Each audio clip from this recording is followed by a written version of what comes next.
Assalamualaikum warahmatullahi wabarakatuh. Selamat berjumpa anak-anakku kelas 10 MIPA. Semoga kalian sehat walafiat semuanya. Amin ya rabbal alamin.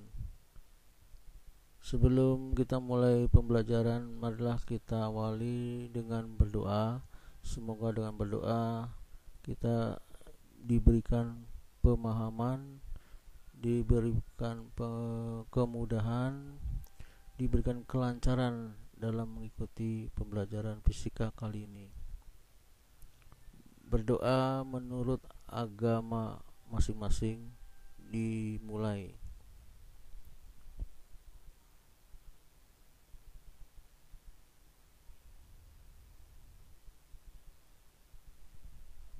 Berdoa selesai.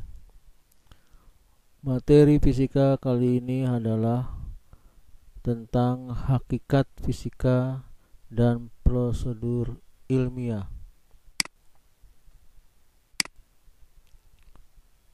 Bab pertama adalah ruang lingkup fisika, metode ilmiah, dan keselamatan kerja.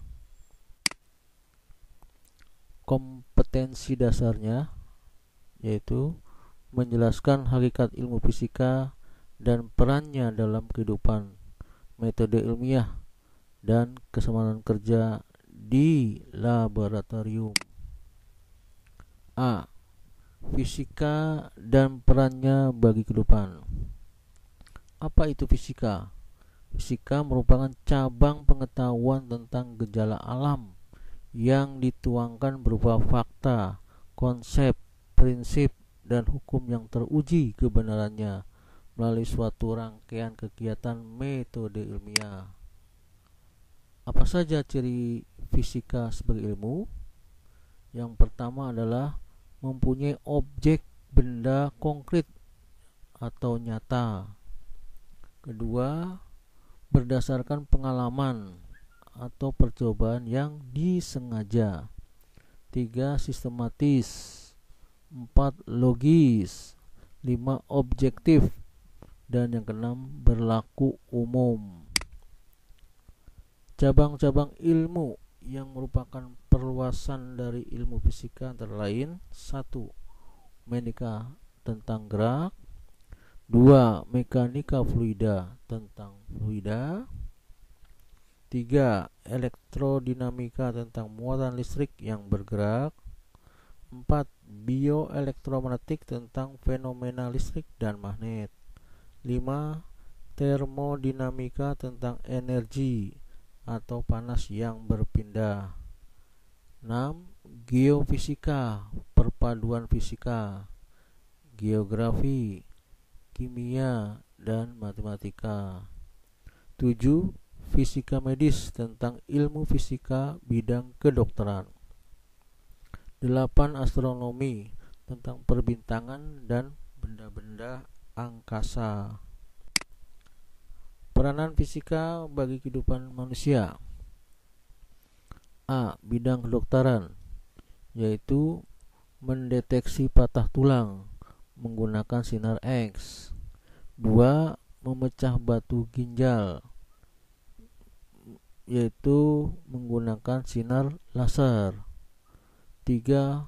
Pembedahan, ini menggunakan konsep pemantulan cahaya.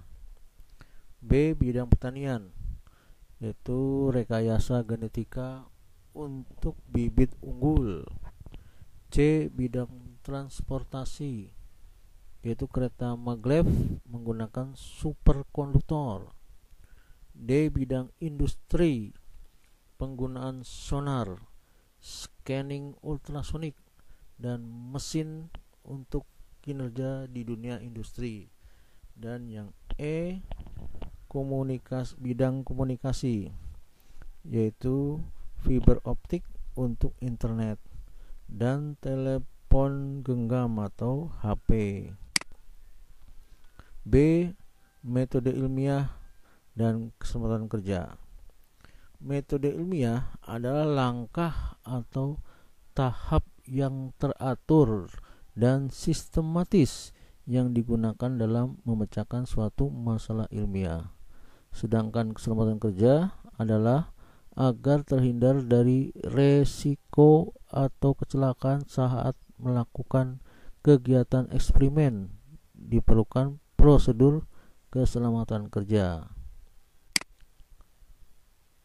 Kriteria metode ilmiah yaitu 1. Berdasarkan fakta dan bersifat objektif. 2. Bebas dari prasangka. 3. Berdasarkan prinsip-prinsip analisis. 4. Melalui proses hipotesis. 5. Berdasarkan teknik kuantitatif. Kemudian langkah-langkah metode ilmiah. Yang pertama adalah merumuskan masalah. Yang kedua, menyusun hipotesis. Yang ketiga, merencanakan penelitian. Yang keempat, melaksanakan penelitian. Yang kelima, mengolah data. Yang keenam, kesimpulan. Dan balik lagi ke yang pertama, itu merumuskan masalah. Nah, alur ini harus berurutan langkah-langkahnya, ya.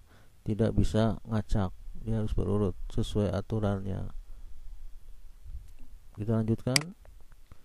Jenis-jenis variabel penelitian atau eksperimen. 1. Variabel bebas, yaitu variabel yang menjadi sebab berubahnya variabel terikat. 2. Variabel terikat, yaitu variabel yang dipengaruhi variabel bebas. 3. Variabel kontrol, yaitu variabel yang dikendalikan atau dibuat konstan atau tetap. 4. Variabel pengganggu, yaitu variabel yang tidak diharapkan. Sikap ilmiah itu ada 10. Yang pertama, 1. Mampu membedakan opini dan fakta. Yang kedua, rasa ingin tahu tinggi. Yang ketiga, berani mencoba. Yang keempat, jujur. 5. Terbuka dan fleksibel. Keenam, ilmiah dan kritis. Ketujuh, peduli lingkungan. 8. Bertanggung jawab. 9. Ulet dan gigih. Serta yang ke-10, bekerja sama. Nah, inilah 10 sikap ilmiah. Kita lanjutkan.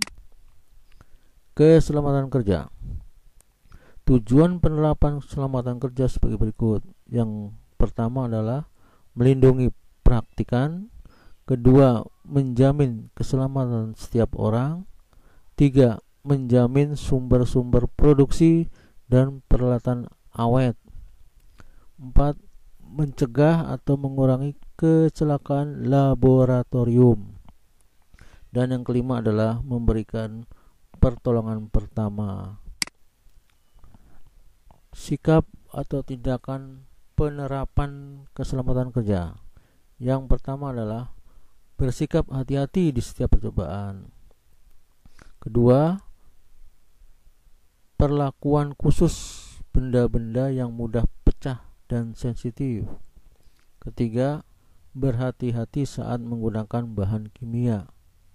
Yang keempat, berhati-hati menggunakan peralatan listrik. Kelima, mematikan api saat selesai percobaan atau dipergunakan. Nah, demikian tentang hakikat fisika dan prosedur ilmiah. Semoga ini bisa dipahami dan bisa dipergunakan untuk pengetahuan atau wawasan tentang hakikat fisika. Mohon maaf bila ada perkataan yang salah. Terima kasih atas perhatiannya. Assalamualaikum warahmatullahi wabarakatuh.